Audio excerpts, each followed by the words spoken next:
or the past few games with teams that sit back, we seem to be pretty good at that. So I can understand a game here and there when we're not clinical enough, we make the wrong decision, Mane, and things of that nature. So I mean, and that's frustrating, but we played into their hands. Sam would have been happy with the 1-0 game until the 70th, 80th minute, and then tried to maybe nick something, kick something up the field, down the channel, and that's what they did. They got the penalty and they did it. And to his credit, we talk about dominating the game, and I mean, you could say that, but we had 3 shots on target to their 2. So having all the ball, having a percentage of the ball, for me, doesn't really equate domination necessarily if you're not doing anything with it. What up, LFC 5 times? How you doing, man? Yeah, so I mean, you can say we dominated it, but it doesn't make anybody feel better with the situation. You know what I mean? And there were some challenges in that game that were pretty rough to see and take.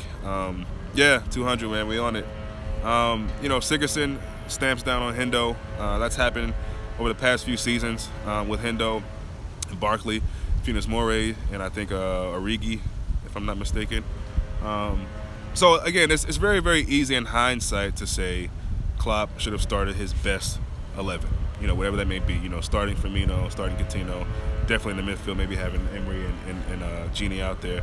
At the same time, the rotation is necessary, I think. And if we were to get players hurt, everyone would have been questioning Klopp and why he didn't rotate. So I think we got to just get behind those decisions, trust those decisions, and hope for the best. I think I said it before, but I think that starting 11 was good enough. I know that starting 11 was good enough to win that game. And again, if Mane squares that ball, if Salah gets the header, if the crosses are connected from Gomez and/or Robertson, I think we had a few crosses in there. I think maybe even Ox had one.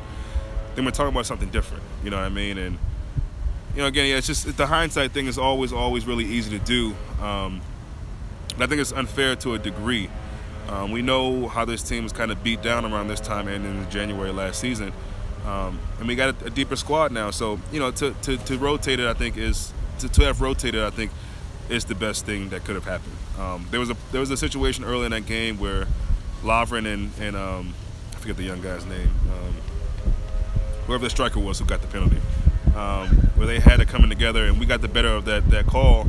It was a spot free kick back the other way, and it was almost identical of what happened. And to be honest, that this game almost seemed like a kind of a showcase for young players, and for them, John Joe Kenny I thought was a man. He was amazing, man. I think he single-handedly maybe saved them in that game. And that's the thing. They whether it was us not being clinical enough, or in Mane's case, him not squaring the ball, they did what they wanted to do, which was nullify us from scoring goals. Man, we had been scoring bags of goals in all these games, and you just thought, at least I did coming in, why couldn't we do that against Everton? So, they did what they had to do, and they got the result. They'd be happy for that. I wish Klopp would promote at least one defender from the U20.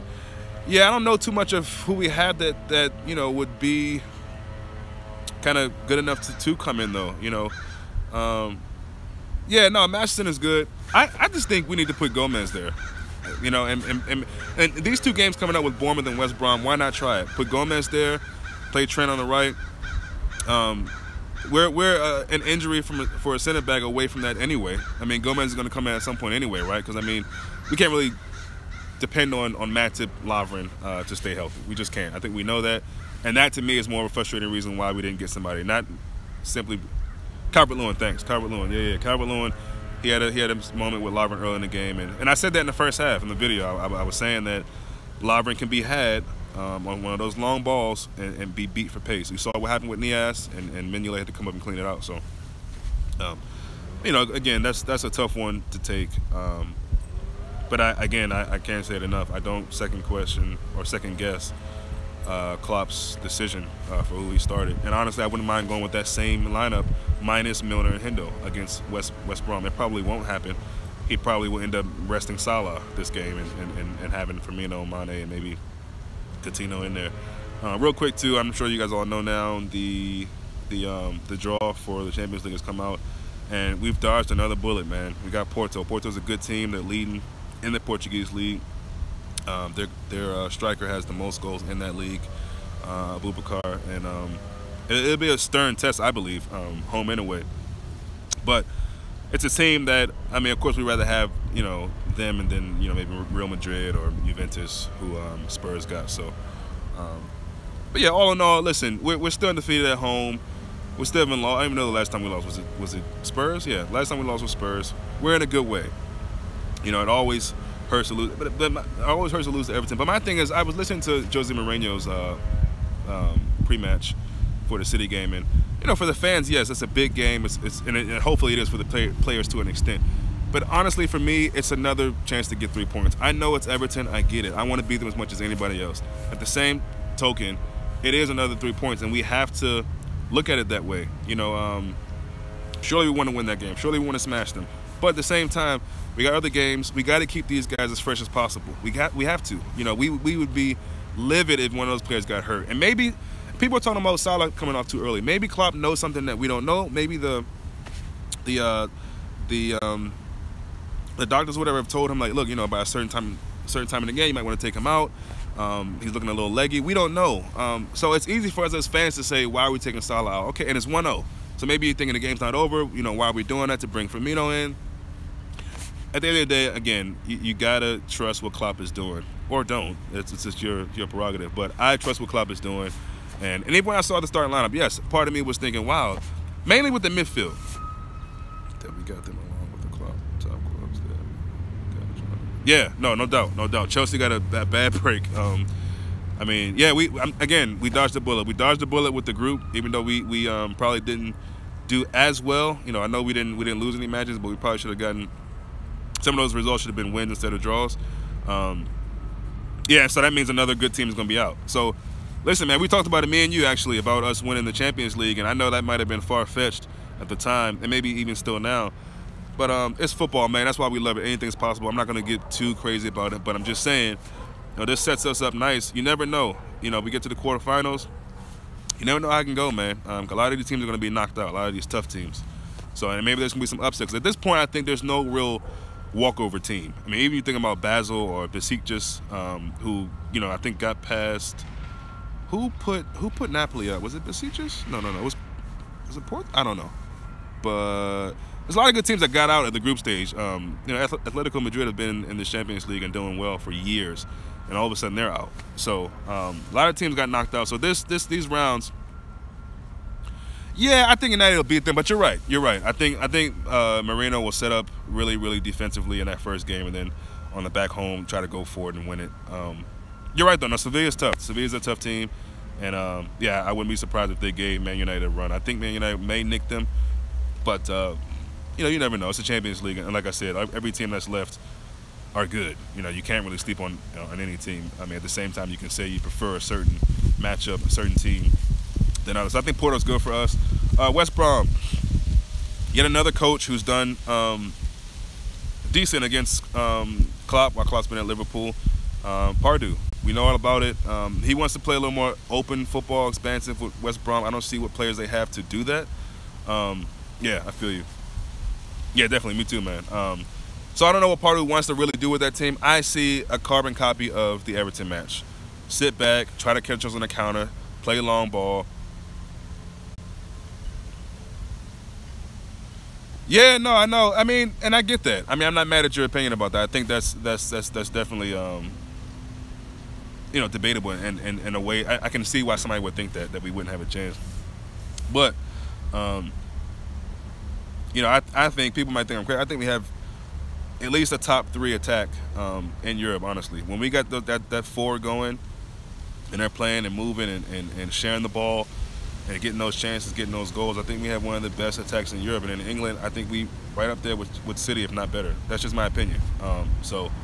I'm excited about, it gives us a chance, and Joe Gomez spoke about this, it gives us a chance to just jump right back against West Brom, to put this kind of sick feeling to bed and move on. There's nothing we can do about it anyway. I'm sure you've all seen Klopp's post-match interview and then the press conference.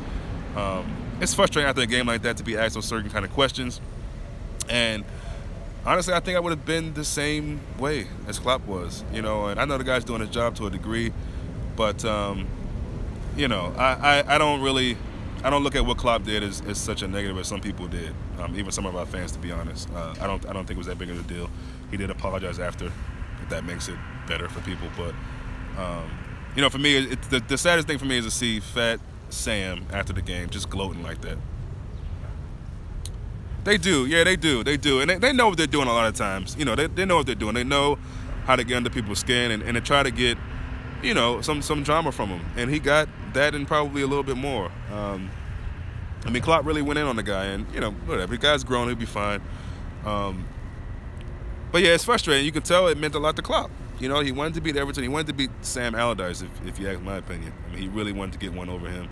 And we knew, you know, once Sam gets the win, or I'm sorry, not a win. I keep saying win because it feels like it's a win for them. But you know, Sam will come out and say all this stuff about, you know, them getting the tactics right, which I opened up saying, which I think to a degree they did, and you know, them nullifying those chances, which they did.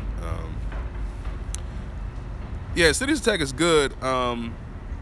I just hate that they just keep winning, man. God damn. I mean, I think they lost, I guess, to Shakhtar Donetsk. You know, that's a good point. That's a good point. It probably is that midfield. You know, having Silva, De Bruyne, even Fernandinho playing defensively, but they got a team with Delph in it, and Silva, they're great, man. They're great, and I think you're right. That really is something that gets them going. But yeah, I'm not as down as that game against Everton, there was no edge in it. And I think over the years, the derby, what it means to people has just changed. I wouldn't say the fans, but at least the players, there was just no edge in that game. And it went on for long periods like that. And, you know, just missed chances, really. Missed chances. Like I said, only 3 shots on target to their 2. With just no edge. And, you know, the tackles they had coming in, you know, it's frustrating. It's a little sickening, but you know, I know we're going to be okay. And I know we blew the chance on getting up because Chelsea lost or whatever. And it seems like every time that happens, we kind of blow our chances to make moves. But I think we'll be fine. And West Brom gives us that first chance right away to bounce back. But I'm going to wrap it up here, man. Thank you guys, the ones who came through and said some things. We'll be back Wednesday. Maybe I'll probably just be finishing work. So yeah, Wednesday around 2:45, 3 o'clock with the starting 11 and some thoughts on the game. So cheer up, Redmen. We're good. We'll bounce back.